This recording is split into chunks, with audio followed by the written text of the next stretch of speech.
आज जो हम डिस्कस करेंगे ये है जी मुश्तरका खाता। मुश्तरका खाता क्या है, ये किस तरह खत्म होता है, किस तरह इसको क्लियर किया जाता है, इसको हम डिटेल से डिस्कस करते हैं। मुश्तरका खाता अंग्रेजों के दौर से एक वबाल बना हुआ है। अदालतों के बेपनाह चक्कर लगते हैं, सालों केस लगा रहता है और बेपनाह इंसान का पैसा भी इसमें जाया होता है। अब हुकूमत पंजाब ने ये किया है कि अगर आपका मुश्तरका खाता है तो आप रेवेन्यू ऑफिस में जाके एक दरखास्त देंगे, रेवेन्यू ऑफिस वाले खुद आपसे राब्ता करेंगे और आपका जो खाता है उसको तकसीम कर दिया जाएगा। अब ये पंजाब हुकूमत का एक अच्छा स्टेप है कि लोग कबाहत, परेशानी और मुश्किलात से इस तरह बच गए हैं।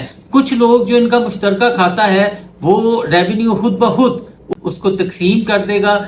इसके लिए आप एक रेवेन्यू ऑफिस को एक दरखास्त देंगे और वो दरखास्त के ऊपर ही आपका खाता जो है वो तकसीम कर देंगे। हाँ, मगर वो लोग जिनका ऑलरेडी अदालतों में केस चल रहे हैं, उन्होंने मुश्तरका खाते की तकसीम का दावा दायर कर रखा है, उनके ये अभी नहीं होगा तब तक जब तक अदालत से कोई माकूल फैसला नहीं आ जाता, तो उनका फैसला ये पेंडिंग रहेगा। बाकी जितने भी लोग हैं उनका जो है रेवेन्यू ऑफिस वाले उनका मुश्तरका खाता जो है ये तकसीम कर रहे हैं। तो ये पंजाब हुकूमत का एक अच्छा स्टेप है, इससे लोग कबाहत, मुश्किलात और परेशानियों से बच जाते हैं। तो ये लोगों के लिए एक बड़ी ही अच्छी पुरअमन न्यूज़ है कि लोगों का बैठे बिठाए घरों में अब काम होना शुरू हो जाएगा।